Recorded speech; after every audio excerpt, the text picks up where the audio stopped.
depois as outras. Você, não é uma questão de elitização. Porque todo mundo acha que ter curso superior se torna um diferencial. Pode ser um diferencial, mas você tem que preocupar que nem todo mundo tem capacidade, tem vontade de fazer curso superior. Condições também, ou condição. Né? Então que faça um bom curso técnico. Ensino médio, junto com curso técnico. Que hoje não tem, né? A maioria dos cursos técnicos são pós-ensino médio. Porque essa concepção de que todo mundo tem que ter curso superior é só índice. Mas o índice que interessa para o IDEB, para o IDH no país é educação básica. Isso nós não atingimos ainda. Por quê? Porque você democratizou, ou seja, você deu vaga para todo mundo, mas continuou excluindo. Como excluindo? Por quê? Porque hoje a escola atende uma população que não era atendida antes. Por mais que o professor esteja preparado, uma boa parte, para atender, eles são diferentes daqueles alunos de 20 anos atrás, que vinham com algum subsídio, de uma família estruturada, tal. Então eu acredito até que o problema é muito mais social do que propriamente educacional. A escola tem que estar preparada para isso, sim, tem que receber esses alunos e incluí-los. Por isso que dizem que a escola é ruim, o aluno vem desestimulado, a mídia fala mal da escola pública o tempo inteiro, como se nada prestasse, e não é verdade. Eu faço um bom trabalho, meus amigos que trabalham comigo fazem um bom trabalho, nós temos resultado. É só trabalhar. Precisamos trabalhar cada vez mais, buscar caminhos. O que precisa também é fazer coisa diferente. Se a gente já sabe que aquele jeito não funciona, procure uma outra oportunidade, uma outra alternativa. Claro que criança não é laboratório, o ser humano não é laboratório, mas educação é um constante aprender, seja para quem está ensinando, para quem está aprendendo, porque no fundo é uma troca, né? A gente fala ensino-aprendizagem, mas são coisas distintas. Ensinar é uma coisa, aprender é outra. Mas há essa troca. Por exemplo, a gente vai falar de violência. É fácil analisar a violência. Além de uma questão social, é uma própria questão da educação. Todo mundo cuida da criança e respeita o adulto. O citado adolescente, coitado, fica jogado de lado. Não tem diálogo. Então, o professor que não dialoga com o seu aluno já não vai conseguir dar aula. Esse é o primeiro caminho. Então falta mais diálogo com o adolescente. Né? Criou-se também esses mitos de adolescência é problemática, é período problemático. Não tem período problemático. Isso também é exagero de psicólogo. Claro que todo mundo tem seus problemas, é normal isso, faz parte da vida. Se não tiver problema, não tem graça viver.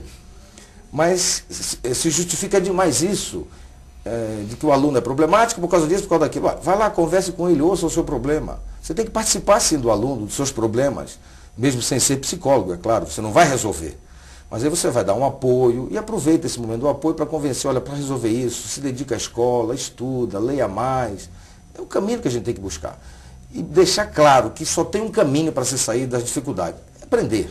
É aprender, estudar, ler muito, escrever, que é um hábito, né, que nós só temos menos de 5 mil anos, parece que está todo mundo desaprendendo novamente, porque acha que também é coisa divina. No passado, quem escrevia era semideus, né? Mas hoje não, qualquer cidadão escreve. Agora tem que escrever. Eu digo que alguns colegas, eu brinco muito, mas brinco de forma séria, que eles deviam parar de pôr muita matéria no quadro para aluno copiar. Porque isso é bom no processo de alfabetização, mas cópia, a partir de um certo nível da escolaridade, da educação básica, ela não traz benefício nenhum. Porque o aluno não reflete ao copiar. Então dita, se tu quer dar um conteúdo que não tem no livro, não tem na apostila, faça um ditado sintetizado, mas dita, porque todos estão no mesmo ritmo, eles vão refletir sobre a palavra. A cópia não traz reflexão nenhuma, a não ser em processo de alfabetização. Fora disso, ela é só uma desaprendizagem da língua. Você acha que existe uma cultura escolar elitista? Olha, essa questão de cultura escolar elitista não existe hoje para nós. A nossa elite intelectual, ela é elitista, sim. Ela é elitista. Ainda se tem aquela concepção ultrapassada de que quanto menos informação, mais fácil de dominar as pessoas. Isso é uma bobagem. Né? Uma bobagem que não tem mais coerência. Porque a informação está tão fácil que só não tem quem não quer. Agora é claro que nem todo mundo quer saber das coisas. Eu brinco muito, de forma séria, na sala de aula, dizendo, olha, a Constituição diz que é dever do Estado e da família educar, e que se você não tiver na tua idade escolar matriculado, o teu pai vai preso. Eu não conheço nenhum pai preso até hoje porque o filho não está matriculado. Você tem que entender que nem todo mundo nasceu para estudar. Entendeu? Não adianta, não é a lei que vai obrigar todo mundo a estudar. Isso é uma coisa que você tem que gostar, porque estudar dá trabalho, cansa, pode ser agradável em muitos momentos, sim, mas aprender é uma coisa trabalhosa. Você sabe, todo mundo sabe, aprender a andar de bicicleta quando vê tem que cair, aprender a andar de carro, quantas mancadas, tudo que a gente tem que aprender é difícil. E aprender, adquirir conhecimento também dá muito trabalho, precisa se dedicar. As pessoas propagam que você pode aprender sem esforço. Isso é um desserviço para a educação. A mídia adora dizer isso, ali você aprende sem fazer muito esforço. Não existe aprendizagem sem esforço. Não existe conhecimento adquirido sem esforço. Você acha que falta uma visão estratégica do ensino? Sem dúvida nenhuma. Primeiro, tudo sempre vem, a gente costuma dizer, de cima para baixo. Se esquece dos professores para discutir. Quem pode melhor discutir a educação do que o próprio professor? Educação é igual política. Todo mundo sabe tudo e todo mundo se mete. O cara passa um mês na sala de aula, se torna entendido de educação. Então todo mundo palpita sobre a educação, menos nós, educadores. Não somos questionados. Muitas vezes somos esquecidos nos momentos de se adotar políticas públicas voltadas para a educação, não se consulta. Quando se faz uma consulta, é uma consulta muito superficial, sempre através da internet, que mal dá para você responder alguma coisa com seriedade. Então nós entendemos, não é que a gente entende, mas entende um pouco mais porque pratica, é a nossa prática, é o nosso trabalho cotidiano.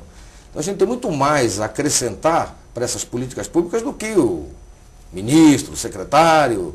Precisa ouvir mais, a gente precisa pensar, não adianta falar em gestão democrática, gestão participativa, se o próprio educador não é ouvido na hora das principais decisões. Isso é um problema que ocorre no município, no estado, no governo federal, e que é um caminho que tem que se buscar para resolver. Tem que ter diálogo entre quem manda e quem cumpre. Sem esse diálogo, não dá. Fica essas brigas de salário, de isso e daquilo, e não se resolve nada. Quer dizer que é o aluno. Briga quem manda, briga o professor, discute, o aluno é o prejudicado. Então, dentro do que você falou, é correto a gente afirmar que nós temos uma gestão pública de ensino desequilibrada, sem equidade, quer dizer, uma coisa meio bagunçada, assim. Se tem como noção que temos que ensinar, mas sem exatamente saber como, em que ordem, não está parecendo isso aí uma tremenda bagunça, assim? Para mim, passa essa impressão. Passa essa impressão, sim, não é bem assim. É um pouco disso, sim, concordo. A gente que vive o cotidiano da educação, a gente sabe que tem muito trabalho, muito planejamento, avaliação, diagnóstico, por exemplo, avaliação. Avaliação não é para o aluno passar de ano, é para ver onde o aluno aprendeu, não aprendeu, reavaliar aquilo e voltar e ensinar de uma outra maneira para fazer o aluno aprender. A maioria das avaliações institucionais, ela tem uma função, índice, que é o que interessa para o governo federal, o governo estadual, até para o município. Meu IDEB é maior do que o teu, blá, blá. Só que isso, se não for usado para a melhora da educação, não adianta. Claro que essas avaliações são importantes se elas forem analisadas o seu resultado. Aí eu pergunto, será que as redes fazem isso? Dos municípios?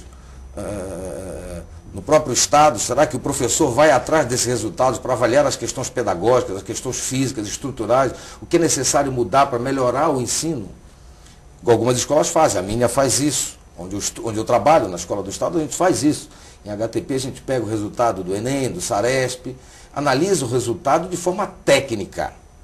E, em cima disso a gente replaneja aquilo que não está funcionando. Agora, é possível fazer isso quando você tem uma estrutura, um sistema em que você possa ter tempo para fazer isso. Eu conheço algumas redes municipais que o professor dá 40 aulas, ele dá 40 aulas e não tem horário para mais nada. Então, como é que ele vai poder discutir os problemas da sua sala, dos seus alunos, com seus pares, com o coordenador, com o próprio diretor da escola, se ele não tem o que a gente chama de hora de atividade coletiva, pedagógica? O governo federal já instituiu isso aí, mas o Estado tem, algumas prefeituras têm, outras não têm.